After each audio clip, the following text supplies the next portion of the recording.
B J P ಬಗ್ಗೆ ಒಲವಿಲ್ಲ. He is my student, ಅದನ್ನು ಹೇಳ್ತೀನಿ. ಆತ ನನ್ನ ವಿದ್ಯಾರ್ಥಿ. ನಾವು ಬದಲಾವಣೆಯನ್ನು ಬಯಸಿದ್ದೇವೆ. ಇದನ್ನು ನಕಲು ಮಾಡಿದ್ರು ಕೇಂದ್ರ ಸರ್ಕಾರದವರು. ಮೋದಿ ಗ್ಯಾರಂಟಿ ಅಂತ ಇದುವರೆಗೆ ಅದು ಇರಲಿಲ್ಲ. ನೀವು ಸರಿ ಇಲ್ಲ ಅಂತ ಓಡಿಸಿದ್ವಿ. ಹಿಂದೂ ನಾವೆಲ್ಲ ಒಂದು, ದೇವರೇ ಇಲ್ಲ. ಜೈಲು ಅನುಭವಿಸ ಬಂದವನ್ನ ಅಪ್ಪ ಅಂತೇಳಿ ಕರ್ಕೋತಾ ಇದ್ದಾರೆ. ಬಿ ಜೆ ಪಿ ಬಗ್ಗೆ ಒಲವಿಲ್ಲ. ಈಗಾಗಲೇ ಒಂದು ಚಾನ್ಸು ಸೂರ್ಯ ಕೊಟ್ಟಿದ್ದೀವಿ. ಏನು ಮಾಡಿದ್ದಾರೆ ಅವರು ಸ್ವಲ್ಪ ತಾವು ಟಿ ವಿನಲ್ಲಿ ಹೇಳಿಬಿಟ್ರೆ ಅದನ್ನು ನಾವು ತಿಳ್ಕೊಂಡು ಅವ್ರ ಬಗ್ಗೆ ನಾವು ಓಟ್ ಹಾಕ್ಬೋದು. ಹೀ ಈಸ್ ಮೈ ಸ್ಟೂಡೆಂಟ್, ಅದನ್ನು ಹೇಳ್ತೀನಿ. ಆತ ನನ್ನ ವಿದ್ಯಾರ್ಥಿ. ಬಟ್ ನಾನು ಕ್ಲಾಸ್ ತೊಗೊಳ್ತಿರಲಿಲ್ಲ, ನಮ್ಮ ಕಾಲೇಜ್ನಲ್ಲಿ ಇದ್ದ ಆತ. ಏನು ಮಾಡಿದ್ದಾರೆ ಅವರ ಅನೇಕ ಭಾಷಣಗಳನ್ನು, ಅದು ಪಾರ್ಲಿಮೆಂಟಲ್ಲಿ ಭಾಷಣ ಮಾಡೋದನ್ನು ನೋಡಿದ್ದೇನೆ. ಏನು ಅಲ್ಲಿ 12,000 ಕೋಟಿ, ಇಲ್ಲಿ 10 ಲಕ್ಷ ಕೋಟಿ. ಯಾರು ಕೋತಿ? ನಮಗಂತೂ ಯಾವ ಕೋತಿನೂ ಸಿಕ್ಕಿಲ್ಲ. ಸುಮ್ಮನೆ ಹೇಳೋದು. ಜನಸಾಮಾನ್ಯಕ್ಕೆ ಬೇಕಾಗಿರ್ತಕ್ಕಂಥ ಅಂಕಿಅಂಶಗಳು ಬೇಕು. ಆಮೇಲೆ ಇಷ್ಟು ಕೋಮುಗಲಭೆ ಅದು ಅಲ್ಲ, ಅದು ಹೌದು. ನಾನು ಅಧಿಕಾರ ವಹಿಸ್ಕೊಂಡಾಗ ಏನೇನೋ ನಡೆಯುತ್ತೆ. ಬಿ ಜೆ ಪಿ ಅಧಿಕಾರ ವಹಿಸ್ಕೊಂಡಾಗ ಏನು ಕೋಮುಗಲಭೆ ಆಗಲಿಲ್ವಾ? ಗೋಧ್ರಾ ಗಲಭೆ ಒಂದು ಸಾಕು, ಬೇಡ ಅದು ಮರ್ತು ಬಿಡೋಣ. ಅದು 20 ವರ್ಷದ್ದು. ಈಗ ನಾರ್ತ್ ಈಸ್ಟಲ್ಲಿ ನಡೀತಾ ಇದೆಯಲ್ಲ, ಇದರ ಬಗ್ಗೆ ಯಾರಾದರೂ ಚಕಾರ ಎತ್ತಿದಾರಾ? ಏನಿಲ್ಲ. ಹಾಗಾಗಿ ಬಿ ಜೆ ಪಿಯ ಬಗ್ಗೆ ಬೆಂಗಳೂರು ಸೌತಲ್ಲಿ ಒಲವಿರ್ಬೋದು, ಆದರೆ ನಾವು ಬದಲಾವಣೆಯನ್ನು ಬಯಸಿದ್ದೇವೆ. ಖಂಡಿತ ಈ ಸಾರಿ ಬದಲಾವಣೆ ಆಗಬೇಕು. ಪದೇ ಪದೇ ಅವ್ರಿಗೆ ನಾವು ಗೆಲ್ಲಿಸ್ತಾ ಹೋದರೆ ಅದರಲ್ಲಿ ಅರ್ಥ ಇಲ್ಲ. Thank you. ಈಗ ಅಂದರೆ ಕಾಂಗ್ರೆಸ್ಸಿಂದ ಸೌಮ್ಯರೆಡ್ಡಿ ಅವರು ನಿಂತಿದ್ದಾರೆ ಆಪೋನೆಂಟ್ ಆಗಿ. ಕಾಂಗ್ರೆಸ್ಸಿಂದ ಯಾರೇ ನಿಂತಿದ್ರೂ ಕೂಡ ಕಾಂಗ್ರೆಸ್ಸಿನ ಬಗ್ಗೆ ಒಲವಿದೆ. ಅವರ 5 ಗ್ಯಾರಂಟಿಗಳೇನಿದೆ ಅದು ಪಕ್ಕಾ ಜಾರಿ ಕೊಟ್ಟಿದ್ದಾರೆ. ಯೂಸ್ ಆಗ್ತಿದೆ ಅಂತ ಹೇಳ್ತಾರೆ. ಜಾರಿ ಕೊಟ್ಟಿದ್ದಾರೆ, ಯೂಸ್ ಆಗ್ತಾ ಇದೆ. ಅಲ್ಲಿ ಬಡವ ಮತ್ತು ಬಲ್ಲಿದ ಅಂತೇನಿಲ್ಲ, ಎಲ್ಲರಿಗೂ ಬಸ್ನಲ್ಲಿ ಸ್ತ್ರೀಯರಿಗೆ ಫ್ರೀ. ಅದನ್ನು ಎಲ್ಲರೂ ಉಪಯೋಗಿಸ್ಕೊಳ್ತಾ ಇದ್ದಾರೆ. ಉದಾಹರಣೆಗೆ ಎಲೆಕ್ಟ್ರಿಸಿಟಿ, ಇನ್ಕಮ್ ಟ್ಯಾಕ್ಸ್ ಪೇಯರು, ನಾನು ಕೂಡ ಬೆನಿಫಿಷಿಯರಿ. ಹೇಳಿ, ಹಿಂದೆ ಯಾರು ಮಾಡಿದರು?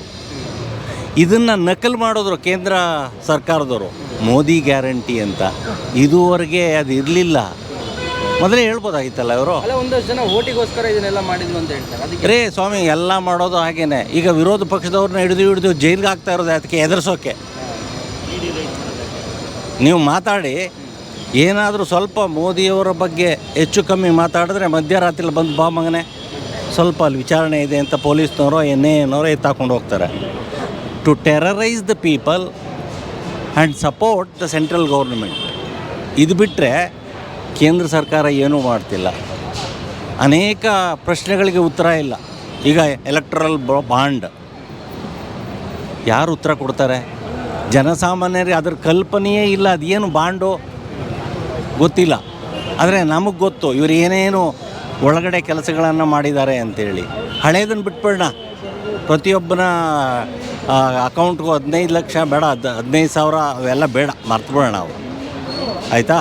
ಆಮೇಲೆ ಕೆಲವು ಎಲೆಕ್ಷನ್ಗಳು, ಉದಾಹರಣೆಗೆ ಇತ್ತೀಚೆಗೆ ನಡೆದಂಥ ಚಂಡೀಗಢದ ಮೇಯರ್ ಎಲೆಕ್ಷನ್ ಎಷ್ಟು ಚೆನ್ನಾಗಿ ನಡೀತು. ಅದ್ಭುತವಾದ ಎಲೆಕ್ಷನ್ನು. ಆಮೇಲೆ ಚುನಾಯಿತ ಸರ್ಕಾರಗಳನ್ನು, ಅಂದರೆ ರಾಜ್ಯ ಸರ್ಕಾರಗಳನ್ನು ಉರುಳಿಸೋದರಲ್ಲಿ ಕೇಂದ್ರ ಸರ್ಕಾರ ಬಹುಶಃ ಗಿನ್ನಿಸ್ ದಾಖಲೆಯನ್ನು ಮುರಿದು ಮುಂದೆ ಓಡ್ತಾ ಇದೆ. ಆಯಿತಾ? ಇಂತಹ ವ್ಯವಸ್ಥೆ ಹಿಂದೆ ಇತ್ತು, ಈಗಲೂ ಇದೆ. ಆದರೆ ಬದಲಾಯಿಸಿದ್ದೆ ಅದಕ್ಕೆ ನೀವು ಸರಿ ಇಲ್ಲ ಅಂತ ಓಡಿಸಿದ್ವಿ. ನಮ್ಗೆ ಉತ್ತಮ ಸರ್ಕಾರ ಕೊಡ್ತಾರೆ ಅಂತ. ಅದಕ್ಕಿಂತ ವರಿಷ್ಠ ಸರ್ಕಾರವನ್ನು ನೀವು ಕೊಡೋದಾದರೆ ನಿಮ್ಮನ್ನು ಯಾಕೆ ಬೆಂಬಲಿಸಬೇಕು? ನಮಗೆ ಕಾಂಗ್ರೆಸ್ಸೇ ಒಳ್ಳೆಯದು. ಅಟ್ಲೀಸ್ಟ್ ಒಂದು ಸೆಕ್ಯುಲರ್ ವ್ಯವಸ್ಥೆ ಇದೆ. ಅಲ್ಲಿ ಈ ಜಾತಿ ಆ ಜಾತಿ ಅಂತ ಇಲ್ಲ. ಈಗ ಜಾತಿಯ ಮಧ್ಯೆ ಎಷ್ಟು ದೊಡ್ಡ ಕಂದಕ ಇದೆ ಗೊತ್ತಾ? ಹಿಂದೂ ನಾವೆಲ್ಲ ಒಂದು, ದೇವರೇ ಇಲ್ಲ. ಸುಳ್ಳು ಸುಳ್ಳು ಸುಳ್ಳು ಅಪಪ್ರಚಾರ. ಆಯಿತಾ? ಸೊ ಹಾಗಾಗಿ ಬಿ ಜೆ ಪಿಯನ್ನು ಬೆಂಬಲಿಸೋದ್ರಲ್ಲಿ ಅರ್ಥ ಇಲ್ಲ. ಈ ಸಾರಿ ಕೇಂದ್ರ ಸರ್ಕಾರದಲ್ಲಿ ಇದೇ ಸರ್ಕಾರ ಬಂದರೆ ಬಹುಶಃ ನಾವು ಯಾರೂ ಕೂಡ ಗುಲಾಮಿ ವ್ಯವಸ್ಥೆಯನ್ನು ಒಪ್ಪಿಕೊಂಡು ನೀವೇನು ಮಾಡ್ತೀರೋ ಮಾಡಿ ಸ್ವಾಮಿ, ನಮ್ಮ ಕೈಲಿ ಏನೂ ಆಗಲ್ಲ. We are helpless. ನಿಮಗೆ ಇವತ್ತು ಪೆನ್ಷನ್ ನಿಲ್ಲಿಸ್ತೀವಿ ಅಂದರೆ ಮುಗಿದೋಯ್ತು. ನಾವು ಯಾವ ಸಬ್ಸಿಡಿನೂ ಕೇಳ್ತಿಲ್ಲ. ಸೊ ಹಾಗಾಗಿ ಕೇಂದ್ರ ಸರ್ಕಾರ ಈ 10 ವರ್ಷದಲ್ಲಿ ಮಾಡಿದ್ದೇನು ಅಂದರೆ ದೊಡ್ಡ ಕಂದಕವನ್ನು ಸೃಷ್ಟಿ ಮಾಡ್ತು. ಮುಸ್ಲಿಂ, ಹಿಂದೂ ಅಲ್ರಿ, ಅವ್ರನ್ನ ಏನೋ ಒಬ್ಬರೋ ಇಬ್ಬರೋ 1,000 5,000 10,000 ಜನ ಇದ್ದರೆ ಹಡಗಿನಲ್ಲಿ ತುಂಬಿ ಹಡಗು ಮುಳುಗೋಯ್ತು, ಅದೆಲ್ಲ ತೇಲ್ತಾ ಇತ್ತು, ಆಕಸ್ಮಿಕ ಆಗೋಯ್ತು ಅಂತ 20 ಕೋಟಿ ಜನನ ನಾವು ಎಲ್ಲಿ ಕಳಿಸೋಣ? ಎಂತೆಂಥ ಹುನ್ನಾರಗಳನ್ನು ಮಾಡಿದ್ರು ಮುಸ್ಲಿಮರ ಬಗ್ಗೆ. ಅವರ ಮಾಂಸದ ಅಂಗಡಿಯಲ್ಲಿ ಮಾಂಸ ಕೊಂಡ್ಕೋಬೇಡಿ. ಅಲ್ಲ ಸ್ವಾಮಿ, ಅವನೇನು ಸ್ವೀಟ್ ಅಂಗಡಿ ಇಡ್ತಾನ? ಮುಸ್ಲಿಮ್ ಇಡೋದೇ ಮಾಂಸದ ಅಂಗಡಿ. ಸ್ವಚ್ಛವಾಗಿದ್ದರೆ ನಮ್ಗೆ ಇಷ್ಟ ಬಂದರೆ ಅವನ ಅಂಗಡಿಯಲ್ಲೇ ಕೊಂಡ್ಕೊಳ್ತೀವಿ. ಅದೇನೋ ಜಟಕ ಕಟ್ಟಂತೆ, ಅದ್ಯಾವುದು ಇನ್ನೊಂದು ಕಟ್ಟು, ಏನು ರೀ ಹಲಾಲ್, ಏನು ರೀ, ವಾಟ್ ಈಸ್ ದಿಸ್? ಮೀನಿಂಗ್ಲೆಸ್. ಆಮೇಲೆ ಹಿಂದೂ ಜಾತ್ರೆಗಳಲ್ಲಿ ಮುಸ್ಲಿಮರು ವ್ಯಾಪಾರಕ್ಕೆ ಅವಕಾಶ ಕೊಡಬೇಡಿ, ಅವ್ರ ಅಂಗಡಿಗಳಲ್ಲಿ ಏನು ಕೊಂಡ್ಕೊಬೇಡಿ. ಏನು ರೀ ಪ್ರಚಾರ ಇದು? ಅಲ್ಲಪ್ಪ, ಈ ರೀತಿ ಪ್ರಚಾರ ಮಾಡಿದ್ರೆ ಯಂಗ್ ಜನರೇಷನ್ ಯುವಕರಿಗೆ ಯಾವ ಮಾರ್ಗದರ್ಶನವನ್ನು ನಾವು ಕೊಡ್ತಾ ಇದ್ದೀವಿ? ಅವರು ಹುಟ್ಟ ಎಂಥವ್ರಾಗ್ತಾರೆ ಅಂದರೆ ದ್ವೇಷಿಗಳಾಗಿ ಹುಟ್ಟುತ್ತಾರೆ. When Islam enter India it carries fire and sword. ಬೆಂಕಿ ಮತ್ತು ಖಡ್ಗವನ್ನು ಹಿಡ್ಕೊಂಡು ಬಂದಿದ್ದು, ಅದಕ್ಕೆ ಸುಲಭವಾಗಿ ಈ ದೇಶವನ್ನು ಗೆದ್ಕೊಂಡಿದ್ದು. ಅದೇ ವ್ಯವಸ್ಥೆಯನ್ನು ಈಗ ನಾವು ಬಯಸಲ್ಲ. ನಮಗೆ ಬೇಕಾಗಿರೋದು ಶಾಂತಿಯುತವಾದಂಥ ಒಂದು ದೇಶ ಬೇಕು. ಕಾಂಗ್ರೆಸ್ ಅಧಿಕಾರಕ್ಕೆ ಬಂದರೆ ಶಾಂತಿ ಸಿಗುತ್ತೆ ಅಂತ. ಖಂಡಿತ.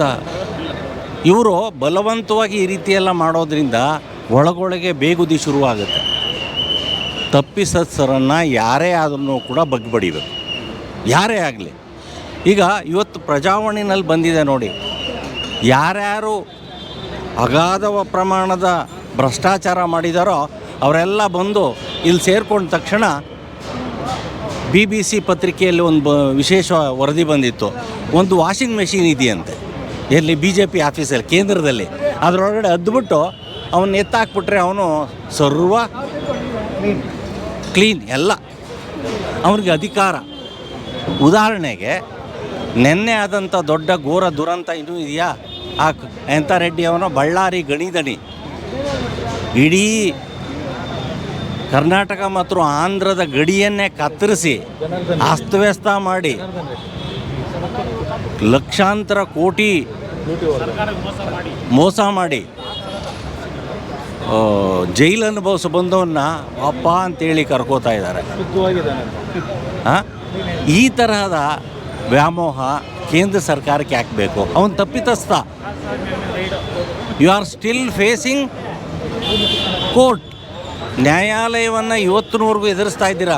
ಎಲ್ಲ ಮುಗಿಸ್ಕೊಂಡು ಬನ್ನಿ, ನಾಳೆ ನಿಮಗೆ ಕನ್ವಿಕ್ಷನ್ ಆಗ್ಬೋದು. ಇವಾಗ ಆಗಲ್ಲ. ಎಲ್ಲ ಕೇಸ್ಗಳು ಕೋಲ್ಡ್ ಸ್ಟೋರೇಜ್ಗೆ ಹೊರಟೋಗ್ತವೆ. ಆ ಪ್ರಜಾವಾಣಿಯನ್ನು ನೋಡಿ, ಇವತ್ತು ಸುಮಾರು 15 ಜನ ಯಾರು ಎಕನಾಮಿಕ್ ಅಫೆನ್ಸಸ್ ಮಾಡಿದವರು, ಅವ್ರು ಯಾರು ಎಲ್ಲ ಬಂದು ಈ ಕಡೆ ಸೇರಿಕೊಂಡಿದ್ದಾರೆ, ಅವ್ರಿಗೆ ಅಧಿಕಾರ. ಉದಾಹರಣೆಗೆ ಒರಿಸ್ಸಾ ಅಂತ ಅಸ್ಸಾಮಿನ ಮುಖ್ಯಮಂತ್ರಿ ಶರ್ಮಾ, ಅವನ ಹೌಸಿಂಗ್ ಸೊಸೈಟಿ ಕರ್ಮಕಾಂಡ 1200 ಕೋಟಿ ಅವನ ಒಬ್ಬಂದೇ, ಬೇರೆಯವ್ರದ್ದಲ್ಲ. ಆಗ್ತಾ ಇತ್ತು. ಅವನು ಇಲ್ಲಿ ಬಂದು ಸೇರಿಕೊಂಡ, ಮುಖ್ಯಮಂತ್ರಿ ಮಾಡಿದ್ರು, ಅವ್ರನ್ನ ಇದು ಮಾಡಿದ್ರು. ಹಾಗಾಗಿ ಬಹುಶಃ ನಮಗೆ BJPಯ ಬಗ್ಗೆ ಒಲವಿಲ್ಲ. 10 ವರ್ಷದಿಂದ ಇದ್ದಂಥ ಆಸೆ ಮತ್ತು ಬಹಳವಾದಂಥ ಒಂದು ನಂಬಿಕೆ ಎಲ್ಲವೂ ಮಣ್ಣು ಪಾಲಾಗೋಯ್ತು. ಬದಲಾವಣೆ ಬಯಸ್ತಾ ಇದ್ದೀರಾ? ಖಂಡಿತ ಬದಲಾವಣೆ ಬೇಕು. 5 ವರ್ಷಕ್ಕೊಂದು ಸಾರಿ ಆಗಬೇಕು. 10 ವರ್ಷ ಆಯಿತು. ಇವರೆಲ್ಲಿ ಬೇರು ಊರ್ಬಿಟ್ಟು ಬೆಂಕಿ ಹಚ್ಚಿಬಿಡ್ತಾ ಇದ್ದಾರೆ. ಆ ಬೆಂಕಿನಲ್ಲಿ ನಾವು ಸುಟ್ಟೋಗ್ತಾ ಇದ್ದೀವಿ. ಆದರೆ ರಾಮರು ಕಟ್ಟಿದ್ದು ಯಾರು?